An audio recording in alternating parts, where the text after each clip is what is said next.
Welcome to the Propel Playbook Podcast, where we dive deep into the world of healthcare, wellness, and business. Join us as we interview the experts at Propel Physical Therapy, along with other leading voices in the field. Get ready to be inspired, educated, and better prepared to take control of your health and your business. All right, so not a bad start to our Friday here. Yep. Before we actually start recording, we figured it was a pretty good segue and a good way to get started, to just have some good bites and get started, especially with some cafecito. We have some Nauen empanadas. No, they are not paying us to say It's not this, a sponsored but ad. they're just exceptional. But then again, maybe that should be the case, right? Maybe it should. So let's open this box up. We've got some empanadas vacío and provolone, and I believe the other one is a capri. So Yeah. if you want, take the vacío one. What a gentleman giving me a vacío. All right. It'd be funny if it's the other way around now, right? I wouldn't be surprised. And then we got some good coffee here. So let's take a bite. Let's see what we got. Never fails. Indeed. The vacío. So I stand corrected. That actually is not vacío. That is chorizo and I believe cheddar. Constantly getting duped. Is it good? Mm-hmm. Yeah, this stuff is good. Going in for the second bite immediately. That's good stuff. Let's get the coffee going. No better way to get into some talks. I know. So for those of you who aren't around on a daily basis, coffee is a must at Propel. This is literally a staple every day. We're talking at least.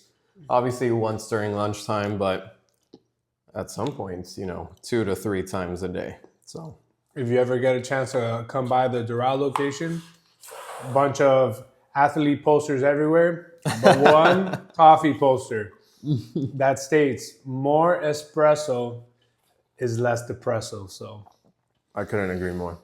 absolutely. That was the must. When we were building out that space, I'm like, there needs to be something coffee related here because that's just such a big part of everything we do here. So yeah, it's good stuff. There's no better way to mask the smell of lunch with a fresh colada. Gets That the is 2 p.m. patients going, I must say. And us as well.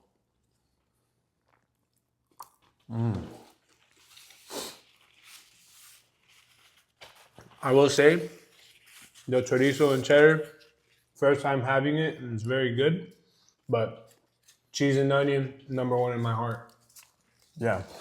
I actually really like, I know it's simple, but the ham and cheese ones, they just use such good quality cheese and ham where it's so satisfying.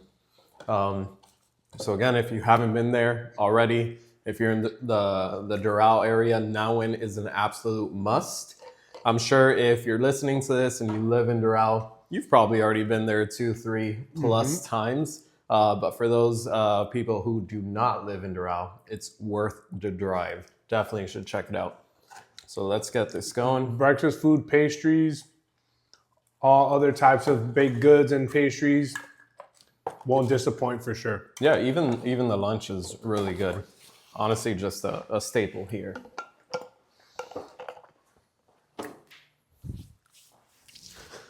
All right, to the fun stuff.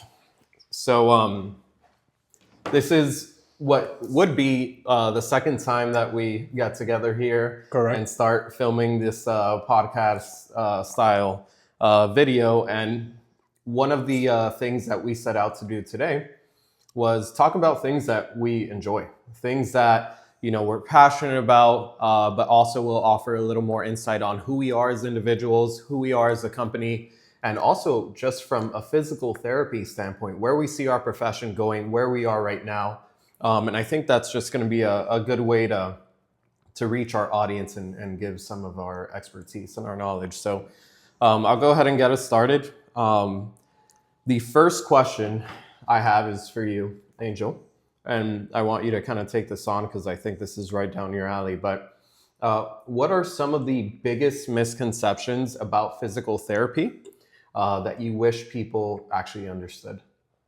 So we've alluded to this in the past before, Jose, and I think it's become both of our personal missions to have people understand how our field is transforming, how it's developing, because I think a lot of people still have the perception of what physical therapy used to be back in the 90s, and they picture all the ultrasound units and the electrical stimulation units and stuff, all these passive modalities. And that's really not what the profession has become nowadays. I think the profession has done a really good job in progressing and evolving, where it's taken more of an active approach with patients, and that's definitely something that we've modeled our philosophy around. So a big misconception is that when people come to physical therapy, I think that they expect for the therapist to do everything, and there is no responsibility on their end on their improvement. They think that they're just going to come in, get a bunch of machines put on them, and maybe un masajito, and that's going to be just it. I think people need to start understanding and realizing that part of the physical therapy process now involves a lot more activity, physical activity, really starting to improve some of their movement qualities, and that's really what's going to push them forward. And then another glaring misconception that I think is apparent and we see commonly is when we get patients that come in referred from a doctor and they get a script, the script says 12 visits, and they think that the 12 visit or the 10 visit or the 8 visit, whatever number that they have on the script is concrete, is the magic number, right? A big thing that we try to have our new patients understand is that this is an evolving process, right? There's no determined amount of sessions. There's no determined amount of weeks. It's only just an estimate based off of what previous experiences have told us, based off of conditions, similar age and demographics, where we have an idea more or less how long it should take, so that then if another intervention needs to take place, we do so. So if you're being referred to physical therapy and your script says 12 visits, it's more than likely not going to be that number. It's a very fluid and flexible procedure for sure. So and a lot of great nuggets there to take home. And I'll be honest, a lot of these misconceptions that you're mentioning is not just related to the general public and patients. It's also in regards to even physicians and other healthcare providers. For sure. I would say one of my frustrations at times has been going out and marketing and creating new relationships with different physicians out there who, one of the first questions they ask is, do you have ultrasound machines? Do you have all these, old school modalities, let's say, which, the research doesn't really suggest that this should be at the forefront of any treatment strategy. So I would say, like you mentioned, there's been a very large evolution as far as what physical therapy is now and what it was maybe 20 years ago. We have taken on that responsibility at times of trying to be more vocal and try to educate the general public of what that experience should look like, because more and more research comes out suggesting that, some of the interventions that we are using here are kind of the gold standard for taking on a lot of these orthopedic cases here in the office. So again, just to reiterate, it's not really just like a general public thing. I really do think this is like a societal issue. And it is a lot of our responsibilities, not only as, some of the leaders here at Propel, but even just as a profession to get out there and educate the general population on what it is we do, exactly what that experience should look like. Because if not, we're going to allow some of the more corporate, old school facilities to kind of saturate that experience for what will be everyone. For sure. Okay. Awesome. So moving on, I'll let you tackle this first and then I'll get into it as well. I know this is also a good segue based on the question we just answered, but In your opinion, what do you think is the biggest problem that the profession of physical therapy faces? I think the most glaring issue that we're having right now is a lack of interdisciplinary approach when it comes to tackling some of these cases. There's not enough communication or not enough connection between the orthopedic specialists, the primary care physicians, the hospital systems, and ourselves. I think it would do everyone a benefit if we had more support, because I don't want to jump the gun and say that we don't have any support from these other professions, but if we had more support from the orthos, from the primary care doctors, and really put this preventative medicine at the forefront, I think we have less, not that it's an issue, but when the issue does arise, when there's lack of buy-in from the patient, a lot of times they're being guided by the opinions of orthos that maybe have had negative experiences referring some of their patients to physical therapy. And if there's a more clear communication, some of these issues wouldn't arise. If we had more accessibility, maybe not just to the doctors themselves, but even to their PAs, their assistants, where we can openly discuss cases, especially the more complex ones, I think everyone would benefit from it, because the orthos would know what we're doing. We would know specifically what the orthos are seeing and why they want us to proceed with such measures. And then most importantly, I think the patients would benefit the most, because now they have an entire team that's working in conjunction and making sure that that the situation is being handled correctly. So I think that that's the biggest problem right now from a treatment perspective, that there's not enough of a interdisciplinary approach in handling these patients. And instead this is what the ortho said, this is what the PT says, and then everyone is kind of just finding their opinion across to the patient. And it's understandable when patients are frustrated and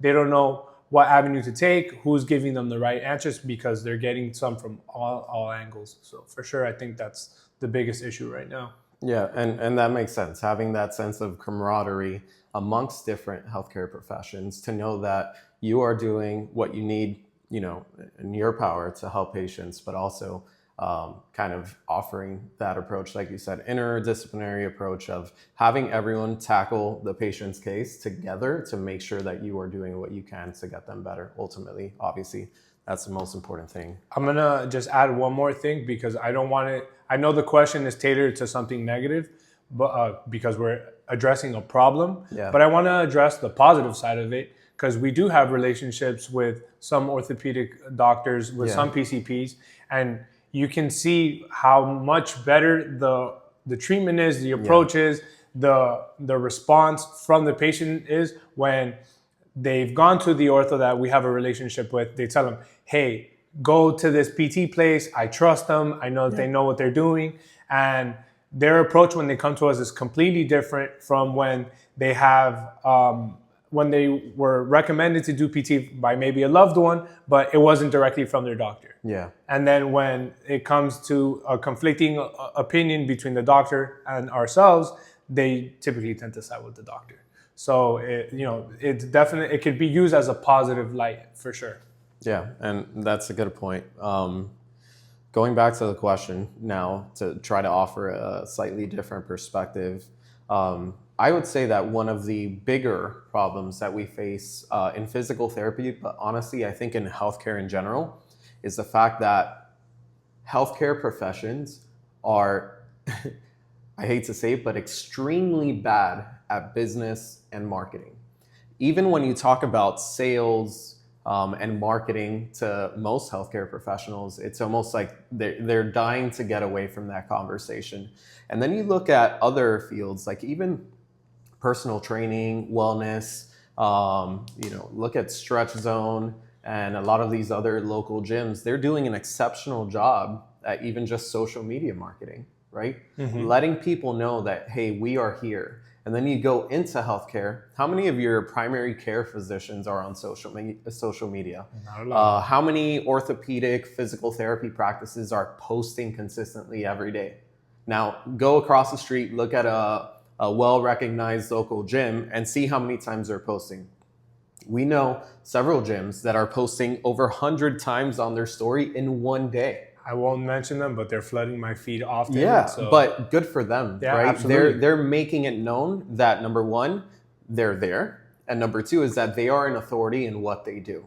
So going back to it, I think one of the biggest problems I have in general with healthcare and especially physical therapy is that we have completely, turned a blind eye towards like just not paying attention to marketing and sales, when in reality, if we are in the business of people and we take care of people and are in the service industry, sales is in absolutely everything we do. We talk about it all the time. Yeah. When we get a new patient evaluation, we are actively trying to sell them on buying into a plan of care so we can get the results that we want and that they want for themselves. Yeah. The same thing applies for anybody that answers a phone call here at Propel. It is our job to sell them and convince them to come see us because we are an authority in the physical therapy field.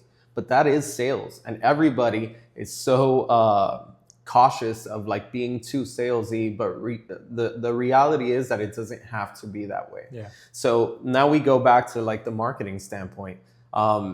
That's just, and I know that's one of our follow-up questions, so I'll literally just jump straight into it. I think that marketing has completely evolved. And we talk about it all the time as well. The online world has completely transformed what it means to get out and market your business efficiently and effectively. I've talked to several businesses, one being a school, which I'm now part of their advisory board. And one of the things they were mentioning is marketing strategies. And one of their strategies that they use the most is radio ads. And, I asked them, I'm like, how many of the students that you have in your program actually come from these radio ads? And they all kind of paused for a second. And they're like, well, I can't say that there are any for certain. And they're allocating a big lump sum of their marketing budget towards radio ads or bus stops or even like. And then there was a student there on the panel and we asked him, how did you hear about the program? Well, I went on Google and searched up PTA programs near me. Proximity is power. Everybody wants to be close to their work, to their families, and if they're students, they want to be close to their schools, right? So this is a big thing, and Google is king. So right now, I think a lot more businesses, especially physical therapy practices and business owners, should be allocating a lot of time, effort, and finances into developing their marketing strategies. You don't always need to outsource, but if you have absolutely no clue, then it's something you should definitely consider. Because even looking forward, that's one of our biggest things is, how do we stay ahead of the curve? Yeah. We know Google, we know Instagram are always coming out with new developments with their algorithms.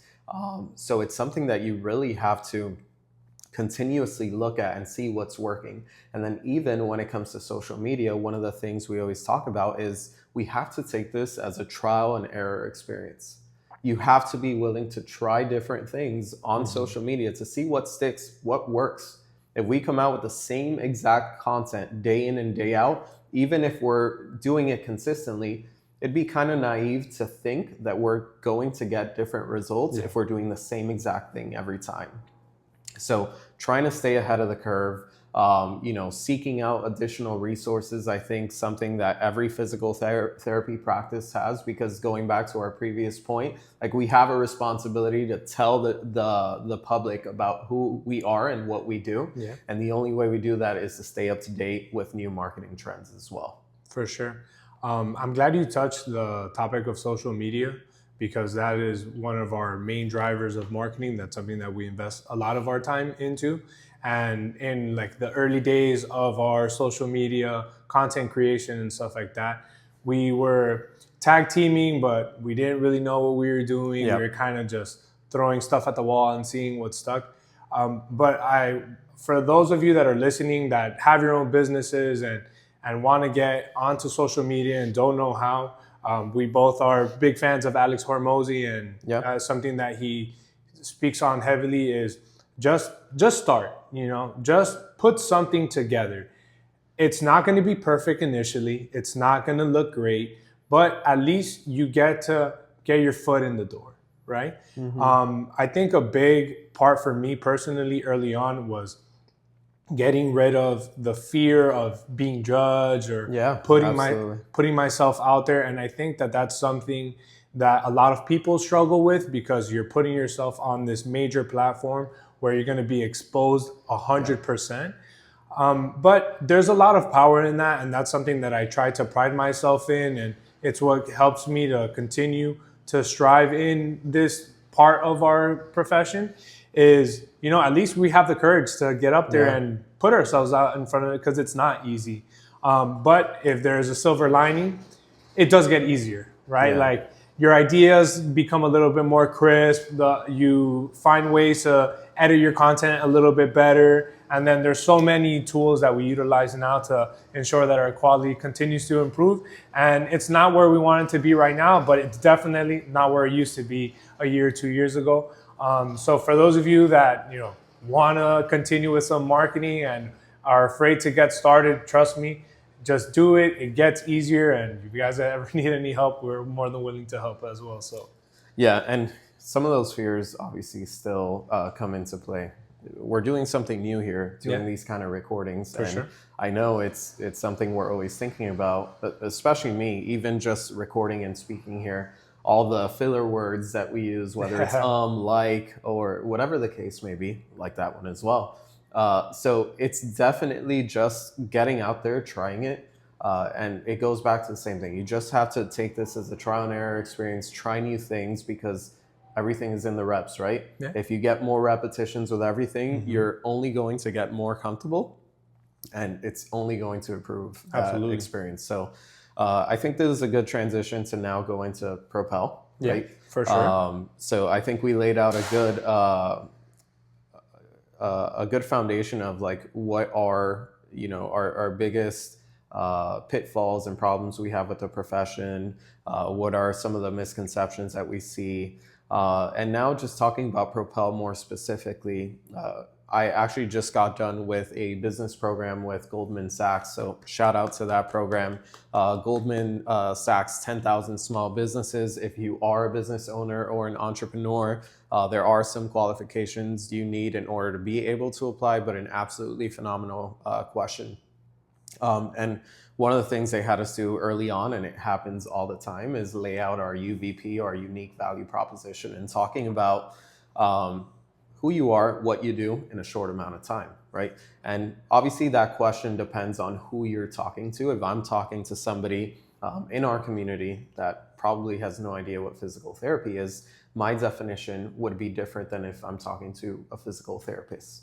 But nonetheless, when I think about Propel and what it is that makes us stand out and what separates us from not only other physical therapy offices and facilities here in South Florida, but nationwide, and then just in general as a business as well, I think it's our attention to detail. Yeah. We are extremely detail-oriented and analytical in our approach, while also still prioritizing communication and empathy and all of the soft skills needed to create an effective and memorable experience.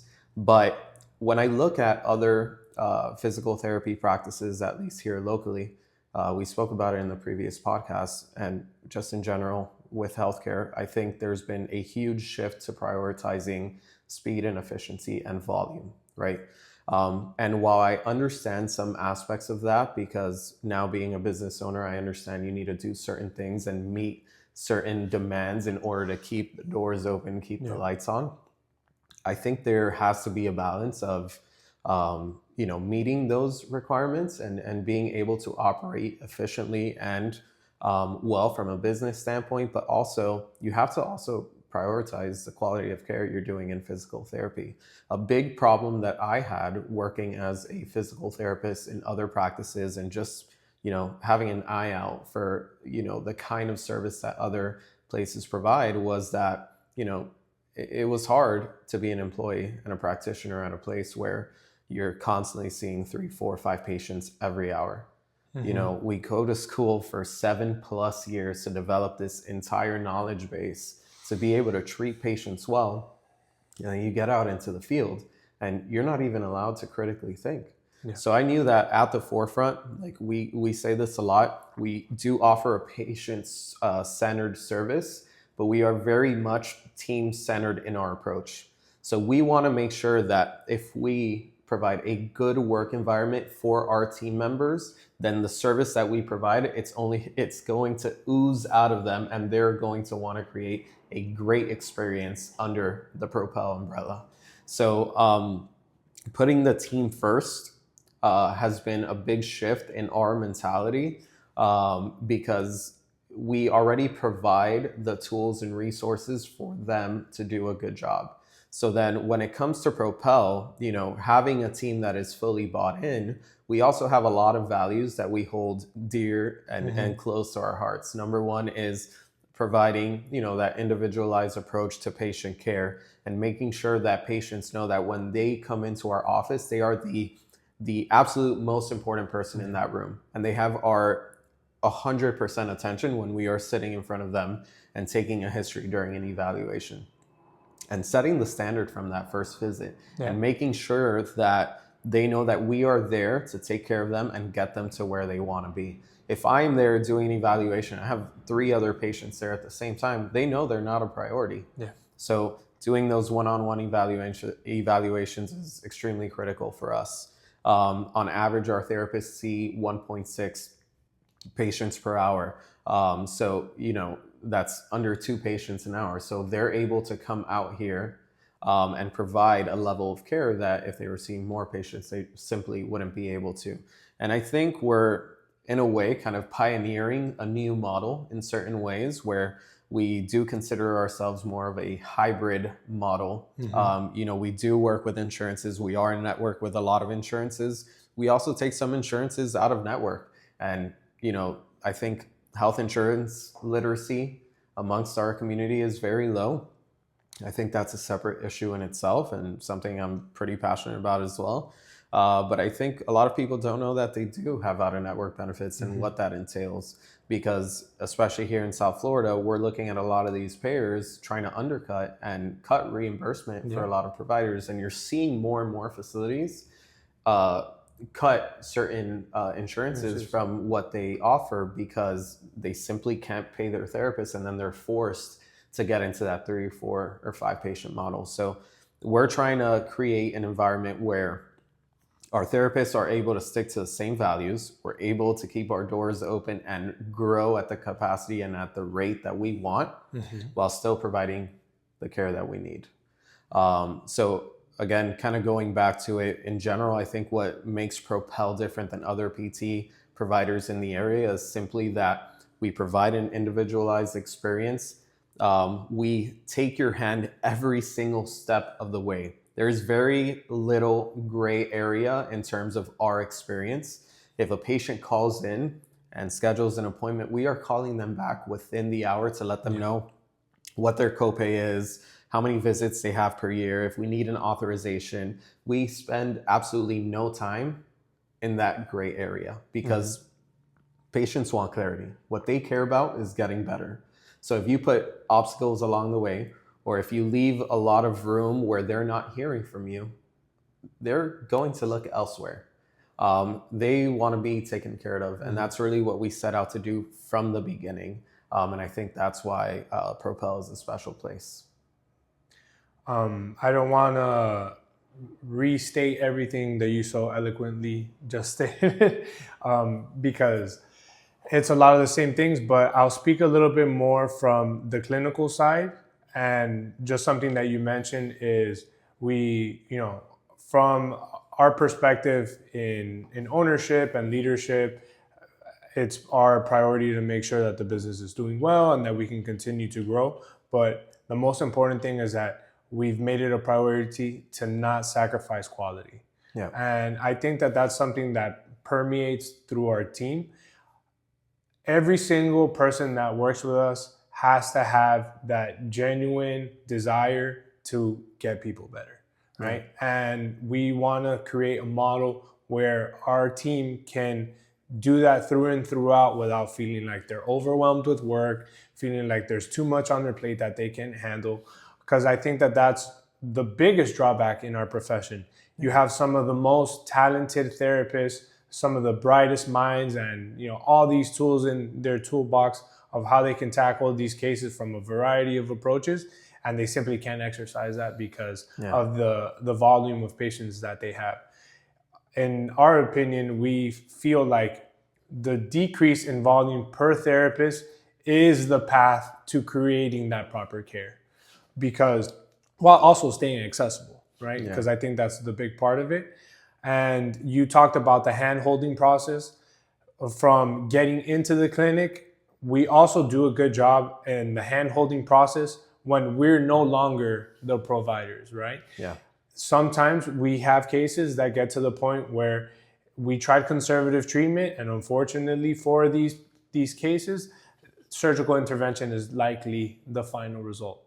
But that takes also finding who the right surgeon is. What does that process look like? There's the uncertainty and an unknown factor of like, what does that recovery look like? How am I going to be? And we just want to be the resource for them to let them know that we're going to help them and coach them through every single part of the experience.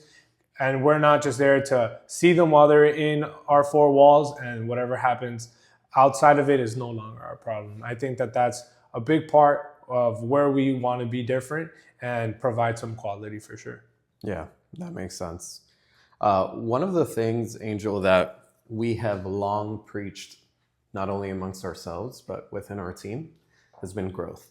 Right? Nice. When we interview candidates for our team, one of the things we're looking for is, are they someone that wants to grow personally and professionally? So now looking at growth, every year that we've been in operation, we've grown at least 50% every year. So when we look at the organization, we're thinking growth is inevitable and growth is a part of who we are. And that has to translate, and use the word permeate, fantastic word, permeates into our team. Now, that also means that as we grow, our roles have to grow as well. So we started this together, or we started here when it was literally you and I as the providers, right? Mm-hmm. We had an 800 square foot space. It was you and I seeing patients in there. And now we're at a much different point, right? We're at a point now where we are about to have two facilities that are both over 2,000 square feet. And, things look very different. So considering that, one of the things I'd like for you to touch on is, where do you see, or how do you see your role right now? You can touch on like past points as well, like where you were before, where you are now, and where you see yourself in terms of your role 5 years down the road with Propel. So I came into the company as just a physical therapist. And as our volume increased, I took on more responsibility. Then we hired Mario, who came onto our staff. We were now a staff of 3 therapists, and then additional responsibilities came on. We decided this year that me stepping into partnership was something that was going to be beneficial for the company and obviously beneficial for both of us, myself obviously. But that has really transformed what our roles are going to look like in the future. It's impossible to think that you're going to be solely responsible for everything that happens under the Propel umbrella. And we've sort of divided our main roles as you being more of the business development versus me being more on the clinic development side. We brought on 2 new therapists about a month ago. And in what I would say my top priority within the next year is to make sure that they are the best possible therapists that they feel that they can be. Creating just a general standard, continuing to create a general standard for clinical approach in handling patient care. 100%. That's my number one priority. That's where I feel like my role is going to continue to develop in the next year. We have a lot of systems in place to kind of standardize our clinical practices, not where we want to be cookie cutter with everyone, but where we can have something to always fall back to, where we have a solid foundation. And then from there, we can use our critical thinking skills. We can treat things from an individualized perspective from a patient care standpoint, without there being a difference between therapist and therapist. Absolutely. And then feeling like everyone is treating me differently, right? I think that that's where my role is going to continue to develop in allowing our treatment philosophy to be consistent through everybody. And a lot of that starts with clinical education and good clinical foundations, which that is going to eventually develop to where I want my role to be down the year, is to continue to develop our clinical practices. It's no secret that I love teaching. I can go on a tangent about movement philosophies and movement theories and how we should tackle this case, or what are we seeing with this patient. And I want to continue to hone into that passion.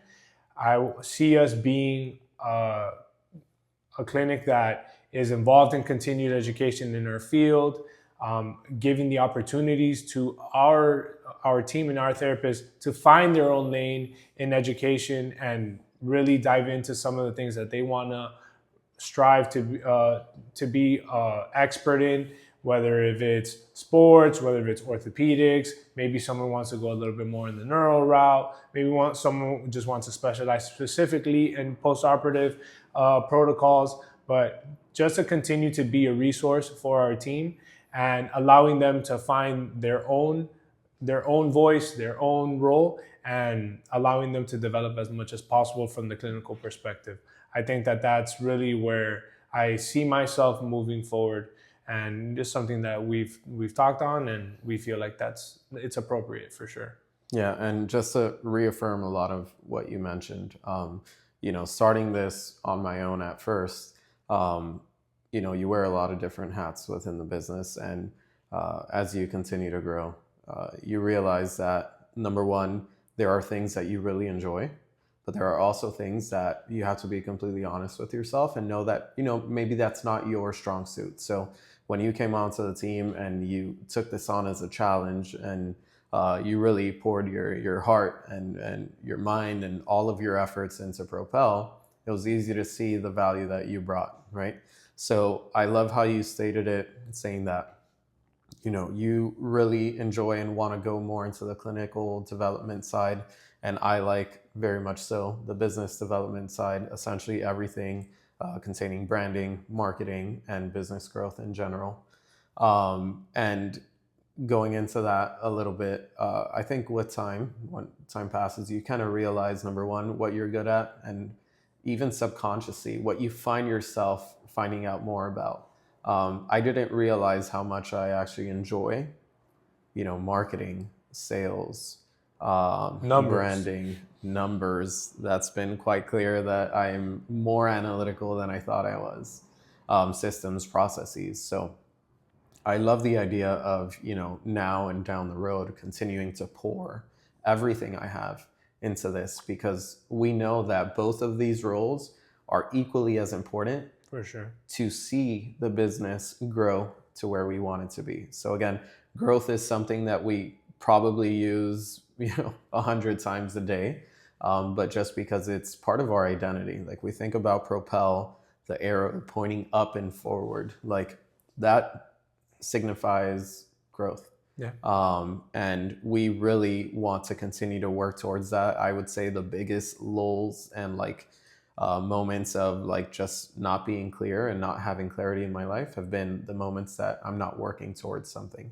And that's what I think, for me personally, excites me most about being an entrepreneur, and being in entrepreneurship, is the fact that you have the opportunity to always work towards something.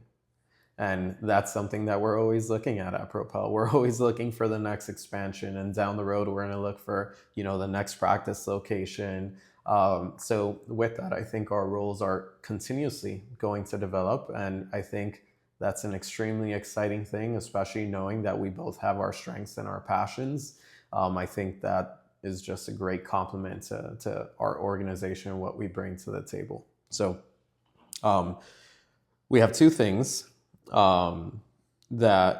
three things that we wanted to touch on. One of them was a powerful patient story. And I think this is important because, the majority of our audience that follows us on social media or listens to our content are, general people in our community, whether it's past patients or people that take interest in what we do. And I think that alludes to like us doing a pretty good job at like trying to reach more people. But essentially, we were trying to construct different topics to talk about today. And instantly my mind went towards one patient that I saw when we first opened up Propel in 2020. And he actually follows us on social media. So I'm sure he'll come across this post and potentially listen to it, but I'll keep his name out of it, just obviously from a privacy standpoint. So that's when we first opened Propel. I was there. I was checking in patients, treating patients, scheduling patients. So I remember him coming in through the door, and he was wheelchair bound. We're talking about a father of 3 kids, 3 girls, in a wheelchair, in his late 30s at the time. Was always an active person. He came referred from a spine interventionalist who does not do surgeries, but he had a previous spine surgery which failed. And they had to go in for a second procedure, and I believe they wanted to do a third, at which point he was like, I do not want to continue down this route. So he went to see somebody who was non-surgical, and they referred him to us. So at this point, he's having 11 out of 10 pain 100% of the time. We're talking about somebody that was extremely active, ran half marathons, and was going through a major change in their lives in terms of what they're able to do. And partly because of what we have structured within our company of being able to sit down with them for an hour and just hear them out if need be, because we do these one-on-one evaluations. I was able to sit with him and quite literally talk. We talked for an hour. That entire evaluation, that first visit, was a conversation. And we're, again, talking about a grown man in his late 30s, literally just pouring everything out there, bawling, crying, because there was a giant sense of like helplessness. Yeah. He's in excruciating pain. He can't pick up any of his daughters. He can barely stand up for more than 5 minutes at a time. And, we're all in this profession because we do have a sense of empathy and we want to help others. And I remember that was one of the defining moments of my career where I'm like, wow, we can actually do something, or we have the opportunity to help somebody get back to something that is like just foundational. Like as a parent, like you want to be able to play with your kids, grab your kids, pick up your kids. And he was completely unable to do that. They went on a Disney trip. He was on the wheelchair the whole time. He couldn't get on a ride. That's tough. That's tough. And, it kind of like, the reality is I remember seeing him and like hearing everything he has to say and like thinking I have to like really focus on this case and like do my absolute best to get them better. And in that initial eval, like we say, we always try to get the maximum amount of buy-in from patients. I would say he was probably in a situation where he didn't really have a lot of places to turn. This was probably one of his like last resorts. He's tried multiple surgeries, multiple providers, and hasn't really gotten a resolution of his symptoms. And fast forward, we saw him actually for about a year. Within 2 months, he was no longer wheelchair bound. He was walking completely on his own. He still had pain after standing for, maybe 30 minutes at a time, but he was back to, number one, on the right trajectory. Yeah. He was going in a positive direction, which he was not seeing in the past. And over that course of the year, probably the last 4-5 months, he was really coming to us because, well, first off, he was pretty close to 100%, which is, in his eyes, and even our eyes as well, pretty miraculous. We were able to do something substantial, get someone who was wheelchair bound in his 30s, unable to do so much, back to living a regular life. But he saw so much value in what we were able to provide that he wanted to continue coming and see us and continue to get stronger. And, without a doubt, we had a great relationship and he enjoyed being around us. But it was probably one of the most powerful experiences I've had as a treating physical therapist, being able to see someone of his age have those super reasonable concerns of if I'm ever going to, be able to pick up my daughter or, stand up from this chair without pain, to getting them back to, pretty much close to 100% was probably one of the most gratifying experiences I've had. Yeah. I mean, I won't elaborate on this topic because every one of my patients is powerful to me. So that's a good thing to drop in there. So nonetheless, let's move on. We'll tackle 2 more questions just from the sake of time. We are a teaching facility here at Propel, and we constantly get students. We love the experience and responsibility that comes with having a student and making sure that they have a great experience and that we're able to develop them from point A to point B, from the beginning of their experience to the end. With that in mind, we also have a lot of students that follow us on social media. Whether you're a pre-PT or a current DPT student, Angel, because you are, our main CI here at Propel, what are some pieces of advice you can offer to students, just in general, but especially for students that are looking to potentially get into leadership or potentially be in, PT ownership down the road? So first and foremost, before you can get into any sort of leadership or any sort of ownership, let's think about our craft, right? A lot of us want to just jump straight to the finish line without doing the work early on. Most importantly, when it comes to being a good therapist, have an open mind. I think that's one of the strongest qualities that I've seen in my strongest students is they're open to many different philosophies of treatment, because not one size shoe fits all. Yeah. Not every single person that comes in through those doors is the same.